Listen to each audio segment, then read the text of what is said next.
주 안에서 사랑하는 성도 여러분, 저는 지난 시간에 하나님의 전신갑주 중에 제일 첫 번째 진리의 허리띠에 대해서 살펴보았습니다. 사도 바울은 영적 전쟁의 장비로서 제일 먼저 진리의 허리띠를 언급했습니다. 영적인 대적들과 앞서 싸우기에는 우리는 너무나 게으르고 또 방만하여서 흐트러져 버리는 우리의 삶이죠. 그래서 이 삶을 꽉 묶어주는, 그래서 날렵하게 전투에 임할 수 있도록 진리의 허리띠가 필요하다라고 말씀드렸습니다. 그래서 사도 바울은 이 진리의 허리띠로 허리를 동이고 말한 뒤에 그 다음에 의의 호심경을 붙이라고 명령합니다. 군인에게 있어서 이 허리띠가 복장을 묶어주고 간편하게 하고, 그래서 전쟁에 아주 날렵하게 싸울 수 있도록 만들어주는 요소라면, 이 의의 호심경은 무엇일까요? 이 군인의 생명에 직결되는 아주 중요한 요소, 이 장기라고 할 수 있죠. 이런 장기들을 보호해주는 방호용 장비라고 할 수 있습니다. 오늘 본문 속에 이 의의 호심경이라고 명시된 이 방호용 장비, 이것에 대해서 우리가 간단하게 살펴보고, 이 영적 전투에 나가는 우리가 어떻게 이 치명적인 공격에 대해서 방어할 수 있을지에 대해서 오늘 좀 살펴보겠습니다.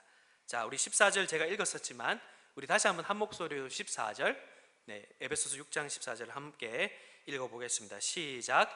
그런즉 서서 진리로 너희 허리띠를 띠고 의의 호심경을 붙이고. 아멘. 자, 여기서 호심경이라고 번역했는데 여기서 헬라어로 이제 좀 한번 제가 말씀드려 볼게요. 또락스라는 헬라어 단어를 이 호심경으로 번역했습니다. 호심경 하니까 좀 저는 이거 처음 읽었을 때 좀 이렇게 와닿진 않았는데, 가슴을 막는 가슴막이다, 이렇게 이야기할 수 있습니다. 그래서 이 군인들에게 이 생명에 직결되는 것이 무엇일까요? 제일 중요한 것은 심장, 맞죠? 심장이 되겠죠. 그리고 폐, 그리고 소화기관, 이런 것들이 될 것입니다. 그래서 이 부분을 칼이나 창에 찔리지 않도록 이렇게 막아주는 것이 이 가슴막이다라고 할 수 있죠. 근데 사도 바울은 이 본문에 앞서서 이 구약에 능통했던 사도 바울이었기 때문에 이 본문을 사실은 이사야서 59장 17절의 말씀을 근거로 이 본문을 기록하고 있습니다.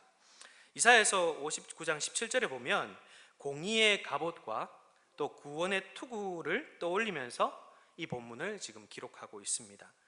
갑옷으로 번역한, 즉 히브리어 갑옷으로 번역한 이 히브리어 단어는 쉬레오욘이라는 단어인데, 이것을 다시 헬라어로 번역한 이 70인경에 보면 오늘 이 사도 바울이 기록한 이 갑옷, 즉 또락스라는 동일한 단어로 사용하고 있죠. 그 말은 무엇입니까? 에베소서 본문에 있는 이 바울이 이 갑옷, 즉 호심경이라고 했던 이 또락스도 동일한 의미의 방어를 위한 갑옷이다 라고 할 수 있을 것입니다. 사랑하는 성도 여러분, 우리는 상처의 많은 종류의 상처를 받죠. 그 중에서 칼에 찔리거나 이 칼에 이렇게 그을리게 되면, 아주 예리하게 그을리게 되면 피를 흘리게 됩니다. 이런 상처를 전문 용어로 무엇이라고 하냐면 자상이라고 하죠. 이 자상은 신체의 필수적인 기관에 가까울수록 어떻게 될까요? 아주 치명적인 위협을 가하게 됩니다. 특별히 이 심장에 위치해 있는 이 흉부에 만약에 이 칼이나 창에 찔리게 되면 심장이 멎게 되고 결국 생명의 위협을 느끼게 되겠죠. 또 폐가 또 여기에 있습니다. 폐가 있으니까 찔리게 되면 어떻게 될까요? 피를 토하게 되고, 또 폐에 공기와 이 피가 차서 결국은 이 호흡을 하지 못하게 되는 그런 지경에 이르게 됩니다. 또 이 복부에는 소화기관이 있기 때문에 어떻게 되죠? 여기 찔리면 복막염에 걸리게 되죠. 또 여기에는 간이 있습니다. 또 그래서 간에 찔리게 되면 다량의 이 피가 흘려서 복강경 내 출혈로 인해서 생명의 위협에 빠지게 되는 것이죠. 그래서 로마 시대나 이 당시 시대에 창과 칼로 싸우던 시대에는 이 병사에게 가슴에 이 보호 장비를 반드시 착용하게 되어 있습니다. 자, 그렇다면 전투하는 교회가 치러야 할 이 영적 전투에서 성도들은 어느 부위가 가장 취약할까요? 자, 그것은 바로 마음입니다. 자, 잠언 우리가 잘 알고 있는 4장 23절에 이렇게 기록하고 있죠. 잠언 4장 23절 우리 한번 읽어볼까요? 잠언 4장 23절입니다. 함께 읽겠습니다. 시작. 모든 지킬 만한 것 중에 더욱 내 마음을 지키라. 생명의 근원이 이에서 남이니라. 자, 생명의 근원, 즉 생명이 어디에 나 있다는 거죠? 마음에 있다라고 말씀하고 있습니다. 그렇습니다. 성도의 생명과 직결되는 곳이 바로 마음이다라는 것이죠. 그래서 하나님께서는 죽어있던 인간을, 죽어있던 이 죄인을 마음을 변화시킴으로 살리시죠. 그렇습니다. 그런 의미에서 이 마음을 보호하기 위한 이 호심경을 장착하는 것은 중요하다라고 할 수 있습니다. 자, 그렇다면 여기서 말하는 이 악한 이 영들에게 대적하기 위해서 입어야 될 이 의의 호심경은 무엇일지 한번 살펴보겠습니다. 자, 사탄의 이 자상, 이 칼로 찌르는 이 자상에 심대한 피해를 당할 수 있는 곳이 마음이기 때문에 마음을 보호하기 위한 이 가슴막이로 이 사도 바울은 의를 내세우고 있습니다. 의. 근데 이 본문 이제 의의 가슴막이, 의의 또는 호심경이라 하는데 본문을 이 원문으로 보면 의 곧 가슴막이라고도 해석할 수 있어요. 그 말은 무엇입니까? 의와 가슴막이를 동격으로 보는 거죠. 그걸 풀어보면 결국은 이렇습니다. 마음을 방어하는 것은 바로 의다라는 말이죠. 가슴막이를 의라고 바꿀 수 있다는 말입니다. 자, 그렇다면 여기서 의가 무엇일지를 한번 살펴봐야 됩니다. 의는 두 가지의 의미가 담겨 있는데 첫 번째는 무엇이냐 하면 하나님의 의죠. 자, 우리가 잘 알고 있는 하나님의 의 무엇입니까? 하나님께서 우리를 죄 없다고 판결해 주시는 이 뭐죠? 의롭다고 판결해 주시는 의의 판결을 의라고 할 수 있습니다. 정죄함이 없는 판결. 네. 넌 예수님을 믿기 때문에 그의 의를 덧입었으니 이제 의인이란다라는 이런 판결입니다. 그래서 로마서 8장 1절에 이렇게 기록하고 있죠. 로마서 8장 1절입니다. 그러므로 이제 그리스도 예수 안에 있는 자에게는 결코 무엇이 없다고 하나요? 정죄함이 없나니 라고 합니다. 정죄함이 없는 상태, 신분이 바뀐 것입니다. 물론 우리는 죄를 짓지만 우리의 소속, 신분이 바로 의인으로 변화되었다라는 것을 하나님의 의를 통해서 알려주는 것이죠. 자, 그리고 둘째는 무엇이냐 하면 여기서 조금 더 확장해서 이 의는 성도들의 윤리적인 의를 말합니다. 자, 의롭게 생활하는 의, 그 의를 말하는 것이죠. 그래서 사도 바울은 이 에베소서 전체에 걸쳐서 바로 이 윤리적인 의를 항상 강조하고 있어요. 에베소서 4장 24절에도 보면 이 하나님을 따라 창조된 새 사람의 특성을 이야기하면서 이 의에 대해서 이야기를 하고, 또 에베소서 5장 9절에 빛의 열매를 이야기할 때 빛의 열매는 무엇입니까? 모든 착함과 의로움과 진실함에 있다 했는데 여기서의 이 의도 바로 이 성도들이 빛의 열매로서 의로운 행동, 의로운 행실에 대해서 말하면서 이 의를 이야기해요. 자, 그 말은 이제 사도 바울이 이 6장을 걸쳐서 이 에베소서를 쓰는데 한 편지라는 맥락에서 4장에서도 그렇고 또 1장에서도 그렇고 또 5장에서도 그렇고 이 의에 대해서 동일한 관점으로 지금 쓰고 있는데 그것이 무엇이냐면 바로 윤리적인 의, 성도들이 행해야 될 의에 대해서 말하고 있습니다. 그렇기 때문에 오늘 이 우리가 의의 호심경이라 하는 것은 이 하나님의 의뿐만이 아니라 바로 이 성도들이 행해야 될 의까지도 함께 말하고 있다라고 우리는 생각할 수 있어야 된다는 것이죠. 하나님의 선물로서의 의와 성도의 삶으로서의 의를 구분할 수는 있지만 결코 분리할 수는 없습니다. 하나님의 의를 선물로 받고 하나님과 바른 관계가 된 성도들은 하나님의 은혜로 의롭다함을 얻은 것에 굳게 확신하고 감사하는 마음으로 어떻게 살아갈까요? 반드시 의를 행하고 의의 열매를 맺게 되어 있습니다. 하나님께서 성도들에게 부여하신 의라는 이 가슴막이의 날줄과 그리고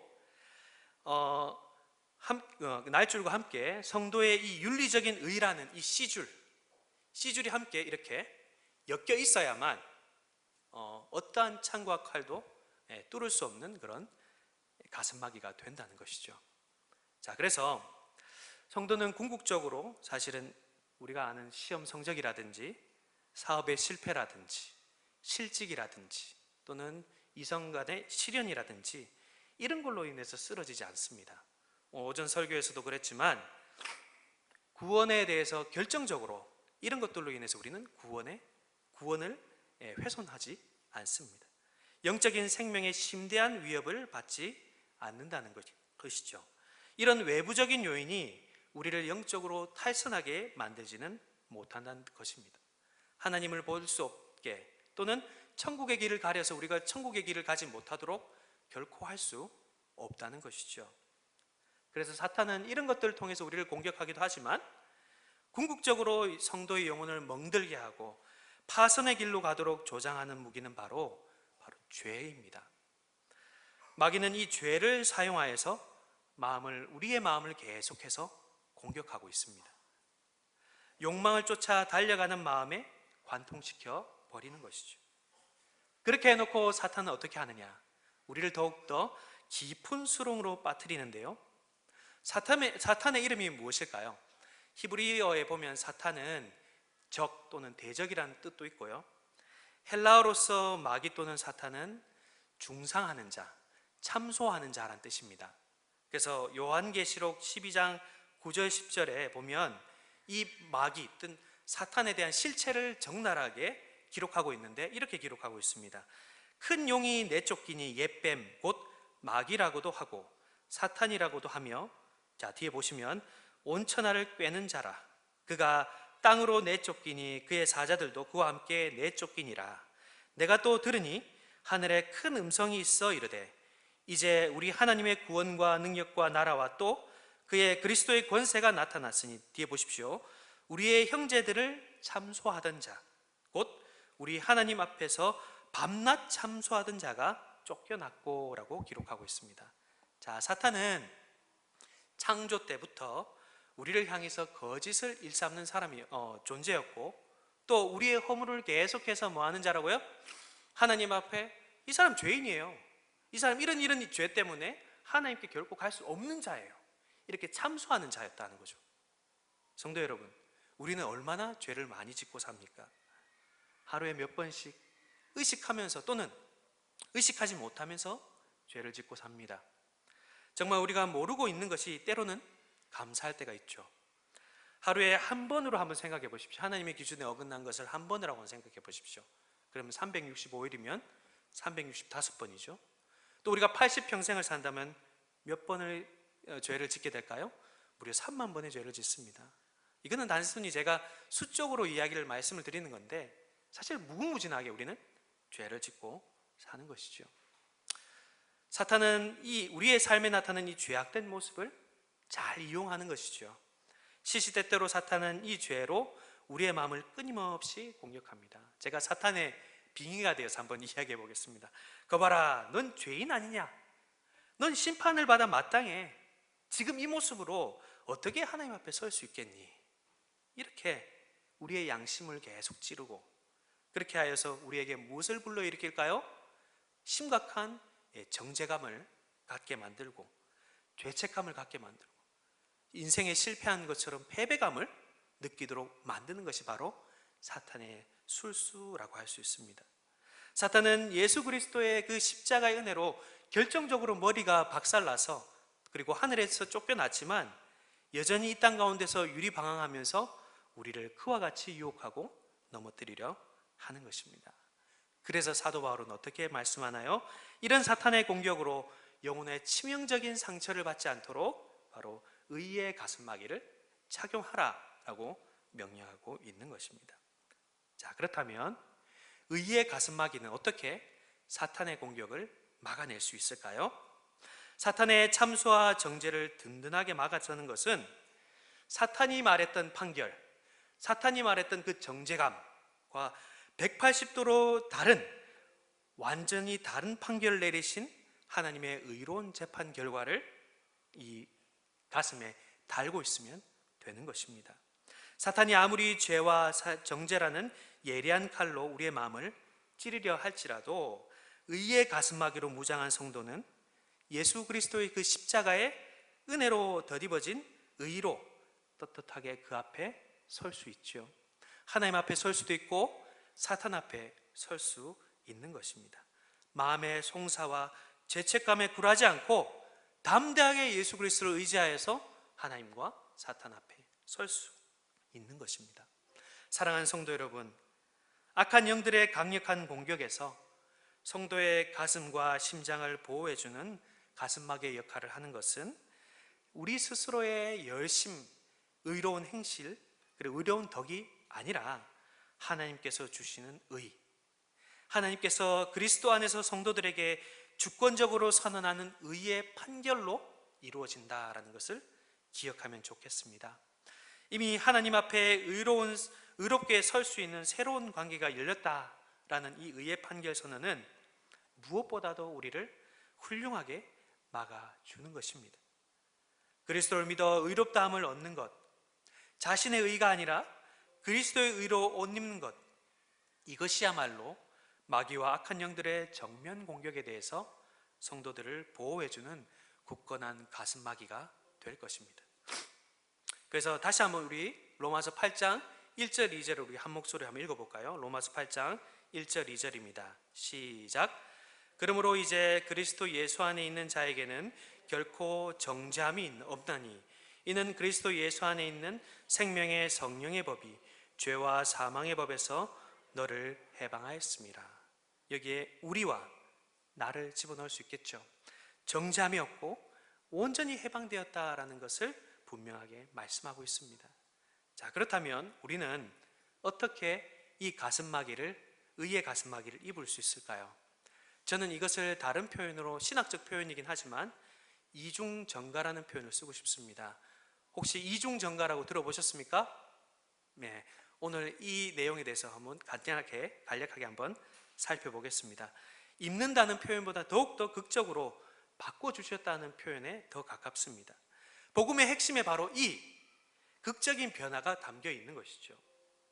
이것은 하나님께서 이렇게 말씀하시지 않았다면 결코 믿을 수 없는 그런 극적인 변화라고 할 수 있습니다. 먼저 하나님이 예수님을 취하셨죠. 어떻게 취하셨습니까? 예수님은 모든 인류 역사상 유일하게 흠없는 인간이자 자기 의를 근거로 하나님 앞에 설 수 있었던 유일한 사람으로 오신 분이셨습니다.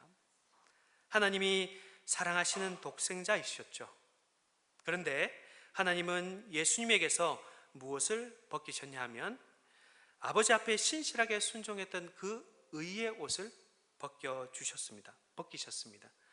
아버지는 예수님의 그 의로운 신분을 떼어내고 그를 죄인으로 대하셨던 것이죠. 하나님께서는 우리의 죄와 허물과 죄악의 모든 그런 허물들을 우리의 과거에서 저질러졌던 죄, 또 지금 저지르고 있는 죄, 앞으로 이루어질 모든 더러운 생각과 욕설과 사악한 행동들을 예수님께 뒤집어 씌워 검게 물들게 하셨습니다. 그리고 나서 예수님은 십자가에서 하나님의 거룩함을 거스르는 모든 죄에 대해 내려진 형벌을 그대로 다 받으신 것이죠. 혹시 이 컴퓨터 소리가 계속 나고 있는데 소리 음소거를 좀 해주시면 좋을 것 같아요. 네, 예수님의 고난은 단순히 살을 찢는 이런 육체적인 고난뿐만 아니라 사실은 더 큰 고통을 당하셨지요.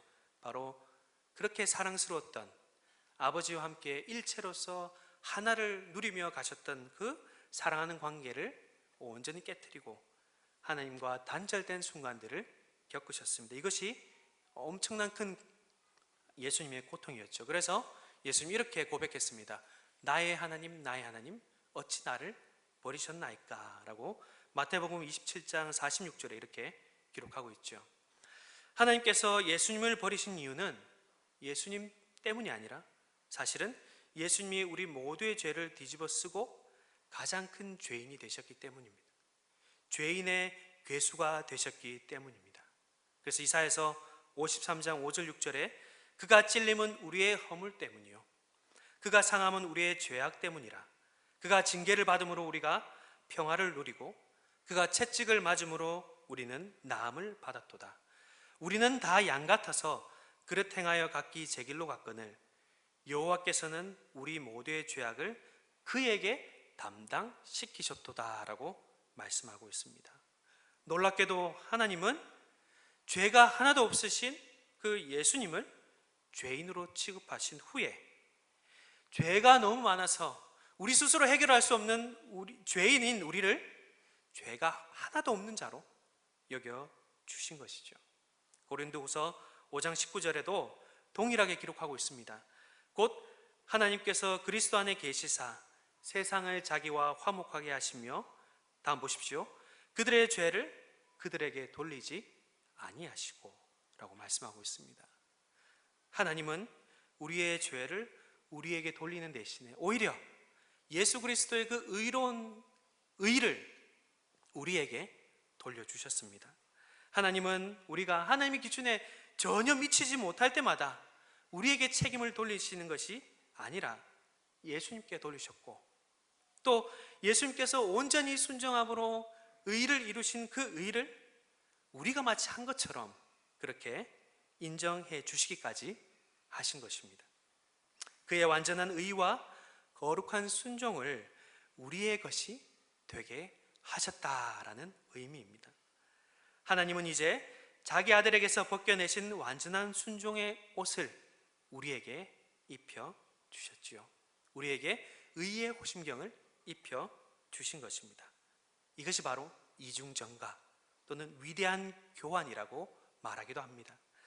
새로운 신분, 하나님의 의가 담긴 이 호심경은 바로 예수 그리스도와 연합된 성도들에게만 주어지는 것입니다. 그래서 고린도후서 5장 17절에서 그런즉 누구든지 그리스도 안에 있으면 새로운 피조물이라 이전 것은 지나갔으니 보라 새 것이 되었도다 라고 말씀하고 있죠. 그래서 아버지께서는 이렇게 구원자 예수 그리스도의 이름을 의지하여 믿음으로 나오는 자에게 하나님의 자녀가 되도록 해 주셨습니다. 아버지의 그 넓은 품으로 우리를 맞이해 주셨죠. 그래서 우리는 이렇게 간구하고 고백하면 되는 것입니다. 제가 지금까지 저지른 잘못과 앞으로 지을 모든 죄를 주님 앞에 둡니다. 주님의 완전한 의가 제 것이 되게 하시고 저를 당신의 새로운 피조물로 삼아 주십시오. 저를 하나님과 화목하게 하시고 저 대신 치르신 주님의 죽으심을 통해 아버지께서 저를 받아주십시오. 그렇게 믿음의 고백을 하나님 앞에 하면 하나님께서는 어떻게 하실까요? 우리를 마다치 않으시는 분이시라는 것이죠. 우리를 결코 주님의 그 귀한 이름으로 간구하는 우리를 결코 외면하지 않으신다는 것입니다. 이것이 바로 이중전가입니다. 위대한 교환입니다. 우리 죄로 인해 사탄에게 공격을 당하며 자신을 정죄하며 패배감으로 자책감으로 사로잡힌 우리에게 이 이중전가가 우리에게는 가장 큰 복된 소식이 되는 것입니다. 그리고 교만하여 자기 의에 빠진 자들에게도 주님께 나아가서 내 의를 버리고 주님의 의를 붙잡는 자에게도 좋은 소식이 되는 것이죠. 왜냐하면 예수님께서 감당하지 못할 죄가 없기 때문입니다.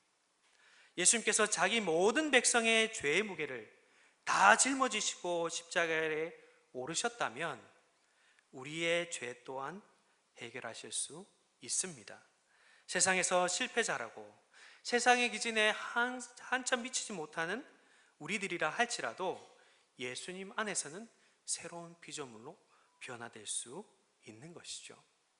복음 안에서 어떠한 사람도 대가 없이 새롭게 완전한 의를 선물로 받을 수 있는 것입니다. 사랑하는 성도 여러분, 이제 사탄이 어떠한 죄로 우리의 마음을 찌르더라도 우리는 걱정하지 않아도 되죠. 왜냐하면 의의 가슴막이에 든든한 날줄이 되어줄 하나님의 의를 선물로 받았기 때문입니다. 우리의 생명을 빼앗는 치명적인 공격을 바로 이 하나님의 의로 막아낼 수 있기 때문입니다. 우리가 이것을 첫 번째로 기억해야 될 것입니다. 그리고 두 번째로 가슴막이에 이 씨줄이 되어주는 것은 무엇일까요? 바로 우리의 의로운 성품과 말과 행동입니다. 앞에서 제가 말씀드렸죠. 이 의의 호심경의 이 의는 두 가지 의미가 담겨 있다 말씀드렸습니다. 첫 번째는 하나님께서 내려주신 선물로서의 의와 두 번째는 무엇이냐 하면 성도로서 윤리적으로 행하는 의라고 말씀드렸습니다. 하나님의 의를 선물로 받은 자, 그리스도의 옷을 의로 옷 입은 자는 반드시 그 의가 자신의 삶에 드러나기를 바라게 되어 있습니다. 그것이 성품으로 또 말과 행실로 드러나게 되어 있죠. 바로 그것은 변화된 마음으로부터 출발해서 성품으로 또 말과 행실로 드러나게 되어 있는 것입니다. 그래서 예수님께서는 이렇게 말씀하셨죠. 누가복음 6장 43절에 못된 열매 맺는 좋은 나무가 없고 또 좋은 열매 맺는 못된 나무가 없느니라 라고 말씀하면서 이어서 우리 45절 우리 누가복음 6장 45절 우리 한 목소리로 한번 읽어볼까요? 누가복음 6장 45절 함께 읽겠습니다. 시작. 선한 사람은 마음에 쌓은 선에서 선을 내고 악한 자는 그 쌓은 악에서 악을 내나니 이는 마음에 가득한 것을 입으로 말함이니라. 아멘. 자, 좋은 열매인 의로운 성품과 의로운 말과 행실은 어디에서 나올까요? 변화된 마음으로부터 나온다라고 할 수 있습니다. 성령으로 말미암아 굳은 마음에서 부드러운 마음으로 변화되었을 때에 그 마음으로부터 마음에 쌓았던 이 의로움이 입으로 또는 행실로 드러난다라고 할 수 있는 것이죠. 그래서 이 옛 언약 백성으로서 실패한 모습으로 계속 거듭 실패했던 이스라엘 백성들을 향해서 새 언약 백성들의 모습들을 예언했던 모습이 있는데 바로 에스겔 36장 26절 27절에 이렇게 기록하고 있죠. 성령을 예언하면서 바로 변화된 모습이 의로운 행실을 나타낸다라고 예언하고 있는데 26절입니다. 한번 읽어보겠습니다. 제가 읽어보겠습니다. 또 새 영을 너희 속에 두고 새 마음을 너희에게 주되 너희 육신에서 굳은 마음을 제거하고 부드러운 마음을 줄 것이며 27절 또 내 영을 너희 속에 두어 너희로 내 율례를 행하게 하리니 너희가 내 규례를 지켜 행할지니라 라고 기록하고 있습니다. 구약에서 예언되었던 성령의 역사는 바로 성령으로 말미암아 새 마음을 받은 자로서 하나님의 뜻인 율법을 따르게 되는 것이죠. 율법을 따른다는 것은 무슨 말입니까? 바로 의로운 성품과 행실을 밖으로 표현한다는 말과 다르지 않습니다. 그리고 이렇게 된 자들을 이 에스겔서 37장에서는 무엇이라고 표현하냐 하면 마른 뼈가 아니라 하나님의 군대라고 표현하고 있습니다. 그래서 그 뼈들이 이 성령으로 말미암아 생기를 얻자 군대가 되었다고 하죠. 37장 10절에 보면 이에 내가 그 명령대로 대언하였더니 생기가 그들에게 들어가매 그들이 곧 살아나서 일어나 서는데 극히 큰 군대더라 라고 기록하고 있습니다. 이스라엘 백성들이 바벨론의 포로로 잡혀가서 다시 돌아올 때에 이 에스겔이 이 환상을 통해서 이와 같은 예언을 하죠. 이것을 교회에 적용하자면 동일합니다. 죄로 말미암아 죽은 우리를 성령으로 말미암아 새롭게 태어나게 하고 새하늘과 새 땅으로 들어가는 모든 여정 가운데서 군대로서 마귀와 계속해서 싸워 나아간다. 이것을 이 에스겔서에서 예언하고 있는 것이죠. 사도 바울이 에베소서 5장 9절에 빛의 열매를 표현할 때도 동일하게 성령으로 말미암아 새롭게 새 마음을 받은 자가 이 행실의 열매를 맺게 될 것이라고 분명히 설명하고 있습니다. 새로운 마음과 새로운 마음으로부터 나오는 의로운 행실은 바로 마귀의 어떠한 공격에도 막아내는 그런 강력한 가슴막이가 되는 것이죠. 사랑하는 성도 여러분, 우리가 의의 호심경을 착용하고 있다는 것을 무엇으로 알 수 있을까요? 앞에서 제가 하나님의 의를 받았다라고 하면서 믿음에 대해서 이야기했는데 또 한편으로는 우리가 이렇게 볼 수 있습니다. 성령으로 말미암아 새롭게 마음이 변화된 성도는 무엇을 추구하냐 하면 하나님 나라의 의를 사랑하고 또 먼저 그의 나라와 그의 의를 구하는 자로 서 있게 됩니다. 이것이 우리가 의의 호심경을 받았다는 표시가 되는 것이죠. 불의한 세상 가운데서 의로운 삶을 사모하고 이 땅에서 하나님의 의가 이루어지기를 사모하는 그 모습, 그것이 바로 오늘 이 의의 호심경을 차고 있는 모습의 표지인 것입니다. 주님께서 그래서 이 마태복음 5장 6절에서 이 팔복을 설명하시면서 제자들에게 이렇게 이야기하셨죠. 5장 6절입니다. 의에 줄이고 목마른 자는 복이 있나니 저희가 배부를 것이며. 하나님의 의에 목말라 하는 것이 하나님 나라의 백성의 모습이라면 하나님 나라를 위해 싸우는 이 용사들은 다른 것에 만족하지 않습니다. 무엇에 만족할까요? 영적인 전쟁의 병사로 나아간 자들은 마음으로부터 무엇을 사모하냐 하면 하나님의 의에 대한 타는 목마름을 갖고 있기에 하나님의 의가 이 땅 가운데 이루어지는 것에 배불러 하는 것이죠. 만족해야 하는 것이죠. 사탄이 어떠한 것으로 우리를 유혹하더라도 그것이 우리 속에 의에 대한 타는 목마름으로 가득 차 있기 때문에 하나님의 의가 이루어지는 것 외에는 우리에게 어떠한 효력도 발휘하지 않는다는 것입니다. 어떠한 것도 우리에게 매력적이지 않는다는 것이죠. 우리가 영적인 싸움에 나아갈 때에 결국은 무엇을 위해 싸우고 있습니까? 전쟁의 마지막 승리를 통해 우리가 얻는 것이 무엇인가요? 우리 앞에 대적들이 다 소탕되고 남아있을 때 우리를 통해 이루어지는 것이 무엇일까요? 바로 하나님의 의죠. 우리가 죄에 대해서, 악한 세력에 대해서 피 흘리기까지 싸우는 것은 나의 성화도 물론 중요하지만 또 교회의 거룩을 위해서도 물론 중요하죠. 나그네로서 천국 여정을 가는데도 물론 중요합니다. 그러나 무엇보다도 교회를 통해 이 땅에 하나님의 뜻이 온전히 이루어지는 것, 이것이 이 전쟁의 최종 목표입니다. 승천을 하셔서 하나님 보좌 우편에서 예수님께서 말씀과 성령으로 교회를 통치하시고 만물을 통치하실 때에 그 통치가 온전히 구현되는 것이 바로 이 전쟁에서 이루어질 최종 목표가 되는 것입니다.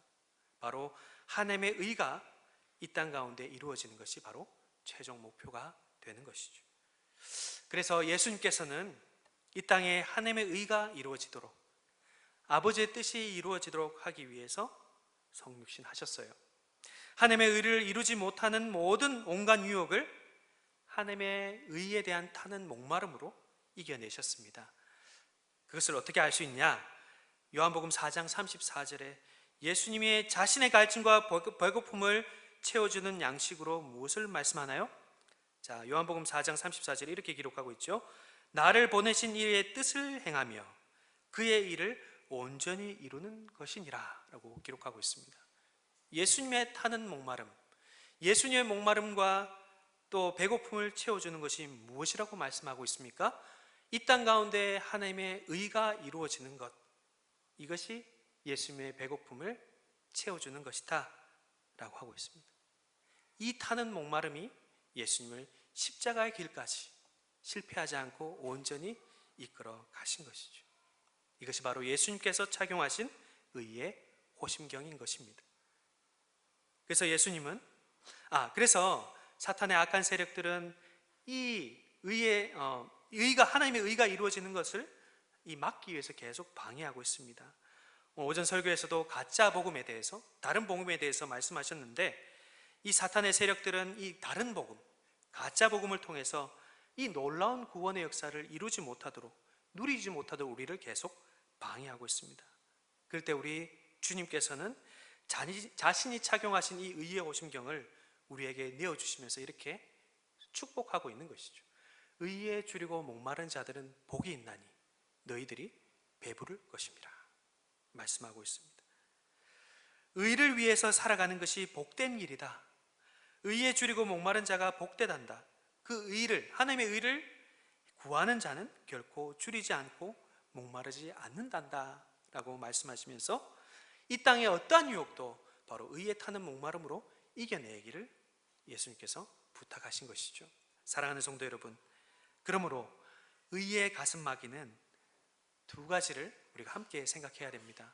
첫 번째로 하나님이 주신 선물로서의 의라는 이 날줄과, 그리고 성령으로 말미암아 생겨난 하나님의 의가 이 땅 가운데 이루어지기를 바라는 타는 목마름이라는 이 시주를 함께 견고하게 직조하고 엮여 있어야 한다는 것이죠. 하나님이 주신 바뀌지 않는 나의 신분과 그리스도 안에서 성령으로 말미암아 하나님 아버지 앞에 화평의 관계로 서 있게 된 의, 누구도 빼앗지 못하는 이 의의 신분이 있기 때문에 우리가 사탄의 공격에도 맞설 수 있습니다. 사탄은 죄로 넘어지는 우리의 연약함 속에서 흘러나오는 나의 죄책감과 패배감을 사용하여서 하나님이 널 사랑하지 않을 거야 라고 끊임없이 유혹합니다. 또 우리 속에 거짓된 목소리가 끊임없이 흘러나오죠. 엉망으로 사는 나를 하나님이 사랑하겠어? 라는 생각이 떠오를 때마다 사탄은 그 소리를 계속해서 그 소리 뒤에서 이렇게 속삭이고 있습니다. 너가 하나님의 뜻을 잘 따랐다면 하나님이 사랑하시겠지. 그러나 이 봐라, 이렇게 반복적으로 죄를 짓고 있으니 하나님은 너에게 찡그린 얼굴로 계속 보여줄 거야.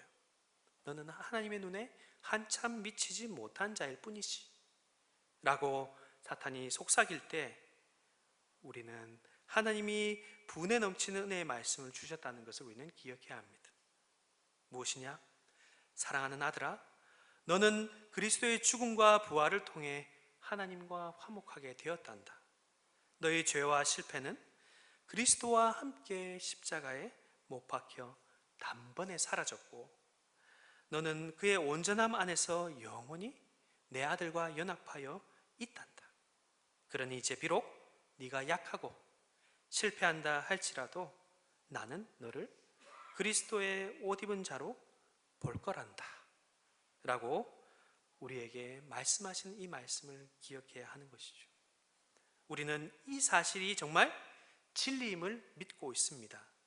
우리가 그 의의 호심경을 맨다면 하나님이 우리를 실망시키는 분, 우리를 향해 항상 실망하시는 분이라는 것에 이 거짓된 이 목소리에 마음이 뺏기지 않을 것입니다. 또 한편으로는 사탄은 이렇게 달콤하게 속삭일 것입니다. 그래, 그렇다면 죄는 그렇게 큰 문제가 아니네. 하나님은 네가 괜찮을 때도 똑같이, 네가 형편없을 때도 똑같이 사랑하신다면 죄를 짓지 않을 이유가 무엇이니? 그렇게 하면서 그렇게 하는 편이 훨씬 쉽고 즐겁지 않겠니? 이런 속삭임과 함께 돈과 명예와 또 권력과 자녀의 형통과 여러 가지로 우리를 향해서 유혹하지요. 그러면서 슬그머니 이렇게 이야기합니다. 자유롭게 살아. 내 욕망대로 살아. 그래도 하나님은 용서해 주실 거야 라면서 속삭일 것입니다. 그럴 때 우리는 무엇으로 외쳐야 될까요? 바로 의에 줄이고 타는 목마름을 다른 것으로는 채울 수 없다는 것을 우리는 그 사탄 앞에 외쳐야 하는 것입니다. 먼저 그의 나라와 그의 의를 구하는 자로 우리는 사탄 앞에 맞서야 하는 것이죠. 성령으로 말미암아 새롭게 변화된 마음이 하나님의 의가 이 땅에 이루어지기를 갈망하고 있기에 우리는 먼저 그의 나라와 그의 의를 구하는 마음으로 서서 하나님의 의가 이루어지는 것에 큰 만족감을 누리며 살게 됩니다. 우리 속에 간절히 바라는 무언가가 마음에 가득 차 있다면 바로 그것이 하나님의 의라면 우리에게 강력한 가슴마개가 되어서 다른 어떠한 유혹도 우리에게 매력적으로 느껴지지 않을 것이기 때문입니다. 하나님의 의로 새롭게 된 자에게 하나님은 바로 이와 같이 하나님의 의를 사모하고 하나님의 의를 행하는 마음까지도 우리에게 주셨습니다. 그렇게 우리가 이 마음으로 마귀와 맞서게 되게 하나님께서는 하신 것이죠.